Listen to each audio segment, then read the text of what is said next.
So, guys, I think the news itself was almost as surprising as everyone's reaction to the news. See, you tweeted right after you heard. What was your reaction to Andrew Luck retiring? I mean, totally shocked. But it's football and early retirement is totally different than the other sports.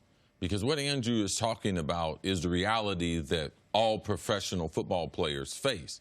At one point, can I take the pain that my body is going to be in? We talk about it all the time. It's a collision sport.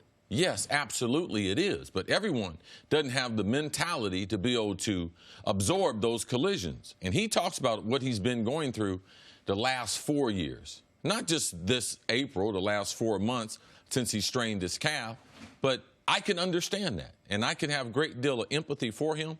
He said this was the toughest decision he's ever made. And you have to look at it. When you're in life, the decisions you make are important, especially as a young person. Is the most important decision is who your friend's going to be, then where you're going to go to college, and then ultimately what type of career you're going to choose, and then who are you going to choose as a spouse or a significant other, as a partner that you're going to walk through life in. And this decision he made was more difficult than all those decisions, because at some point in life, regardless of what you do, you have to choose yourself.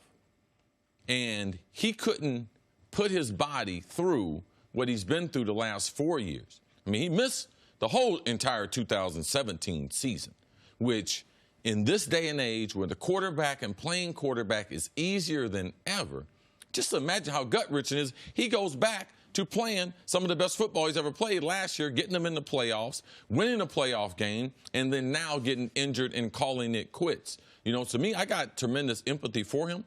I can understand how he can come to this conclusion because what I'm worried about right now is he talks about the last 4 years. I wonder how many painkillers he had to take. And was that part of his decision-making as he tries to go on, you know, to try to have a full life? Because for me, you know, that's one thing that I worry about being a professional athlete with all the surgeries and everything, your pain tolerance, and then with the opioid epidemic going on, was that something that spooked him and said, you know something, I can't take any more painkillers. I'm not going to have this through my whole life, this off season where my body is not healing. Because typically in NFL, your body heals up before the next season. But now he's getting ready to put trauma on top of trauma compared to what was already going on in his head. So I got nothing but respect for guys that play this game. I know this game is brutal.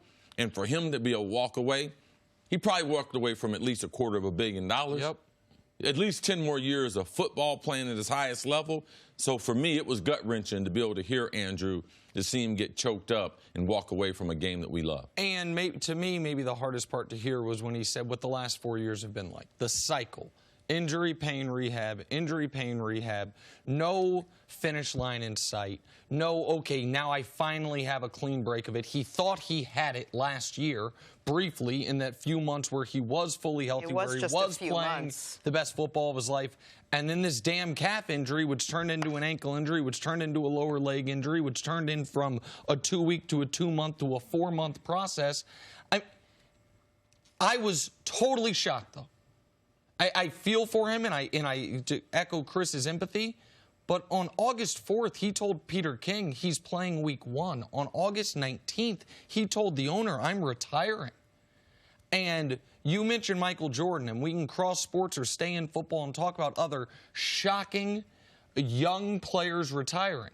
Almost all of them, though, had one thing in common. Whether it's Calvin Johnson or Gronk or Jim Brown ages ago or Gale Sayers or Barry Sanders, all of those guys, to a degree, if not completely, reached their potential. All of those guys are Hall of Fame caliber players. All of those guys, when they did stop playing, could say, I at least briefly got to the place everyone said I was going to get to. Andrew Luck is walking away due to a calf injury, among other things, without ever having truly scratched the surface of what we all believed he was going to be and what he showed us he was. It wasn't potential that, oh, we overrated him. That wasn't the case. We saw that in the 2014 season, and we saw it last season. When healthy, how great he can be. But Andrew Luck, which was, we thought it'd be, remember Jim Irsay? If we only win one Super Bowl with Andrew Luck, it will be a disappointment. It will be a failure.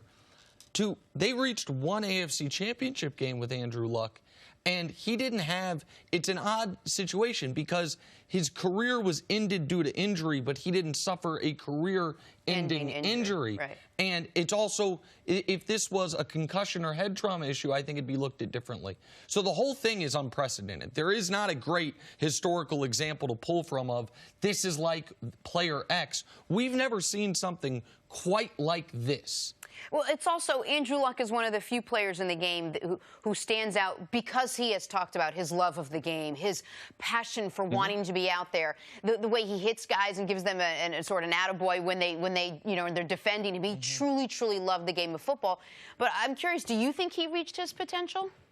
No, he definitely didn't reach his potential. And that's one of the sad things about it. Nick brings up a great point. When you talk to athletes from any sport, as you get older, one of the things that does not torment the great ones is, I reached my potential. I got there. You know, when you don't reach your potential, like Andrew Luck grew up dreaming of playing football. His dad was a football player. He's been around athletics. So forget about what Mel Kiper and the experts said about him. What do you think Andrew Luck's been saying about himself since he was a kid? Now, he's not a guy that with all this talent, he's absent of ego. Andrew Luck knows that he didn't reach his potential, and that's one of the sad things as far as his career being cut short. One of the best movies ever, one of the best lines, and from A Bronx Tale, Chaz Palminteri's character says it, saddest thing in life is wasted talent. And this wasn't wasted, but it wasn't realized. It was not fully realized, and it's for reasons that are, to me, still a little mystifying. I understand what he's saying, but he is not, obviously, the first player to be on this cycle. He's not the first football player. In fact, he's one of many football players that has been on a cycle of, I missed a season with injury, now I have this other nagging injury. He's the first player at that age, at that ability, at that position, at that salary, and future salary that Chris points out, to say, you know what? Choosing me means walking away. Right. Choosing me means 2 weeks shy of my 30th birthday, stopping the one thing I've done my entire life, and given his outside interests, his architectural engineering degree, how into like history he is, I hope and I believe he can live a fulfilling life moving forward.